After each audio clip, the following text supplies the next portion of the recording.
महाराज भी हैं। मौलाना पीर अली कादरी साहब, आपको चर्चा में शामिल कर लेती हूँ। और आपको क्या लगता है सर, अगर इस तरह की कोई चर्चा हो रही है, चर्चा में शामिल कर लेती हूँ, और आपको क्या लगता है सर, अगर इस तरह की कोई चर्चा हो रही है देश में, तो क्या उसे अमली जामा पहनाया जाना चाहिए? क्या वाकई वो देश हित में और हिंदुस्तान के हित में होगा अगर जनसंख्या नियंत्रण पर बात होती? देखिए गरिमा जी, अगर कोई चीज देश हित में होगी तो हिंदुस्तान का सारा मुसलमान इसके साथ रहेगा और आवाज में आवाज बराबर मिलाएगा। बहुत खूब जी। लेकिन जहां तक के सवाल पॉपुलेशन कंट्रोल का है, तो इसमें कई बार ऐसा देखा गया कि किसी एक धर्म विशेष को टारगेट करने की कोशिश की जी। तो इसको अगर हम रोक लगाते हुए सारे देश के हित में अगर हम बात करें तो मैं समझता हूं कि इसमें हर कोई आगे बढ़ेगा। और रही बात कि बिल पास होने से पहले मेरा एक सेंट्रल गवर्नमेंट को, हमारे आदरणीय मोदी जी, अमित शाह जी के लिए एक रिक्वेस्ट है हमारी कि कोई भी बिल पारित करने से पहले आप हर धर्म के लोगों को बुला करके बात करें, ताकि वो लोग अपने समुदाय में इस बात को बआसानी कौम को समझा सके, जनता को समझा सके। मौलाना साहब, लेकिन मेरा प्रश्न है सर, आपको जैसे ही, और ये बहुत गंभीर प्रश्न है, इसको आप अन्यथा बिल्कुल ना लें, मेरी गंभीर गुजारिश है आपसे, आपको क्यों लगता है कि जब जब जनसंख्या नियंत्रण की बात होती है तब तब सिर्फ एक खास समुदाय को, आपका इशारा मुस्लिम धर्म की तरफ है, आपको क्यों लगता है कि सिर्फ उनको टारगेट करने की बात होती है? क्योंकि बहुत सारे और धर्मों की भी अगर देखें प्रतिशत में जनसंख्या बढ़ी है, क्यों लगता है आपको ऐसा? देखिए गरिमा जी, प्रतिशत तो बड़ा और भी धर्मों का, लेकिन गिरिराज सिंह और भी कई ऐसे नेता है, जैसे कि आपने अभी एक बात को रिपीट किया कि जो है जनसंख्या बढ़ना जो है एक आतंकवाद के बराबर है, एक विस्फोटक के बराबर है। तो इस किस्म से मुसलमानों को टारगेट किया गया, इसीलिए हमको ये बात कहनी पड़ती है। अगर ये टारगेटिंग रुकेगी तो हर कोई एक ही सफ में, एक ही लाइन में खड़े रहकर बात करेगा। सर लेकिन मैं एक आंकड़ा आपको बताती हूँ ताकि आपको थोड़ा सा इसमें धैर्य मिले और थोड़ी सी तसल्ली मिले कि 1951 में मुस्लिम धर्म की आबादी प्रतिशत में 9.8 थी, 2011 में ये आबादी हो गई 14.20, लेकिन लगभग 4.4% की जो बढ़त है वो आपको मैं बताऊं कि बाकी तमाम चीजों के मुकाबले काफी कम है, और मुस्लिम समुदाय में आबादी उस प्रतिशत के साथ नहीं बढ़ी है। तो इस पर तो मुझे लगता है तसल्ली होनी चाहिए आपको।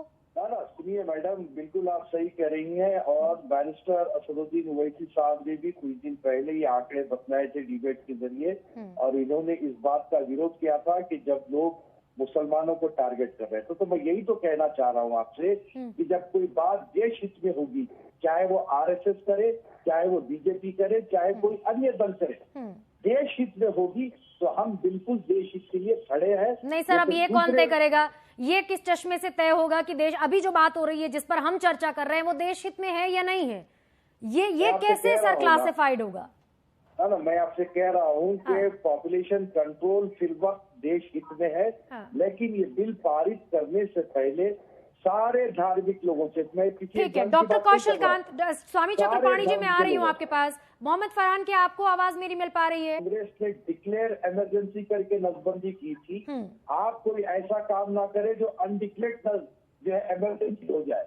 मैं ये कह रहा हूँ कि सारे भारत वर्ष को साथ में, आप कह रहे हैं कि मैंडेट है, अरे सर वोट ऑफ परसेंटेज भी तो देख लीजिए ना, ऐसे नहीं होगा। आपको हम ये कह रहे हैं कि आप सारों को अपने कॉन्फिडेंस में लीजिए, आप सारे धर्म के लोगों को कॉन्फिडेंस में लीजिए, हुकूमत को कोई उस पर परेशानी भी नहीं आएगी, लोगों को आपत्ति भी नहीं होगी। तो यानी कि कांग्रेस ने जो किया सर उसका भय अभी तक है ना, ये आप कहना चाह रहे हैं? इसको ऐसे समझ लें, क्योंकि वरुण जी भी मेरे साथ है, मैं उनसे भी प्रश्न पूछ लूंगी इस पर। आ रही हूँ डॉक्टर कौशल जी, आ रही हूँ, बस आ रही हूँ, छोटा सा रिएक्शन। कांग्रेस का तो ये रिकॉर्ड रहा कि मुसलमानों का इस्तेमाल करते रहे, मुसलमानों को जख्म देते रहे, और वीआईपी कल्चर आज भी बाकी है इनके नेताओं। और आज इनका जो जबान का जो रीजन है, इनका वीआईपी कल्चर है और इनका एरोगेंसी है। एरोगेंट जो है ना ये लोग, इसकी वजह से आज कांग्रेस जबान की तरफ जा रही है। तो बीजेपी की नीतियों से सहमत हैं आप? बीजेपी की नीतियों से खुश हैं? वरुण जी आपके लिए प्रश्न है सर, तैयार हो जाइएगा। हाँ देखिए मैडम, जहाँ तक के योगी जी का शासन यूपी में चल रहा है, लाउड स्पीकर की जब बात आई तो मैंने ओपन टू ऑल कहा कि योगी जी ने सारे धर्मों के साथ एक ही व्यवहार रखा है, इसमें हमें कोई आपत्ति नहीं है। हाँ। और जहाँ तक कि मोदी जी की नीतियां है, बहुत सारी ऐसी नीतियां हैं जिसका हम समर्थन करते हैं। हाँ। लेकिन जो हक रहेगा हक बोलेंगे, जो बात पे एतराज करना होगा उस पर बराबर एतराज करें। ठीक है मौलाना साहब, आपने चर्चा को बिल्कुल एक अलग रुख दे दिया है। वरुण पुरोहित सर, थोड़ी सी विरोधाभासी चीजें जा रही है। मौलाना साहब, आप कांग्रेस के लिए, कांग्रेस आपको एहसान फरामोश मानती है? मैडम, कांग्रेस को हम एहसान फरामोश कहते हैं। हाँ। आजादी के बाद से आज तक हमारे वोटों का इस्तेमाल किया और गद्दी तक पहुंचे, लेकिन मुसलमानों के लिए क्या किया? कुछ नहीं किया। अरे आप यूपी की बात कर रहे हैं सर, आज मैं ये बहुत ही दावे के साथ आपको कह सकता हूँ कि हम कांग्रेस के दौर में सुरक्षित नहीं थे, लेकिन आज योगी के दौर में मुसलमान सुरक्षित है यूपी में। ये मैं बड़े ही एतबार। तो सर फिर क्यों संदेह? मौलाना साहब यहीं से मैं चर्चा को अपने वापस विषय पर लाती हूँ। अगर आपको लगता है कि सब कुछ अच्छा हो रहा है, आप उत्तर प्रदेश की बात कर रहे हैं, देश की बात कर रहे हैं, तो फिर क्यों आपको लगता है कि जनसंख्या नियंत्रण कानून में वर्ग विशेष को टारगेट करने की बात होगी? ये संदेह कहां से आता है? देखिए मैडम, मैंने अभी आपसे कहा जो सही रहेगा उसको हम सही कहेंगे। नहीं, संदेह कहां से आता है सर, इसका जवाब नहीं दे रहे हैं आप संदेह कहां से आया? धर्म क्यों आ गया बीच में? आप साक्षी महाराज के बयान को देखिए। अरे सर, साक्षी महाराज इकलौते सांसद है ना, एक सीट पर सांसद है ना वो। साक्षी महाराज संसद में मेजॉरिटी का प्रतिनिधित्व नहीं करते। आप साक्षी महाराज के बयान से भयभीत हो जाते हैं। एक बात मैं आपको ये बता दूं कि अगर आज फरहान यहाँ पर बैठकर कुछ गलत बोलेंगे तो सारी एमआईएम पार्टी पर वो बात जाएगी जी। उसी तरीके से कोई पार्टी का सांसद, चलिए ठीक है, इस पर जवाब ले लेती हूँ, तो कौशल कांत जी, मैं 10 सेकंड दे पाऊंगी सर। क्या वाकई ऐसे नेताओं की बयानबाजी पर लगाम लगाना जरूरी है?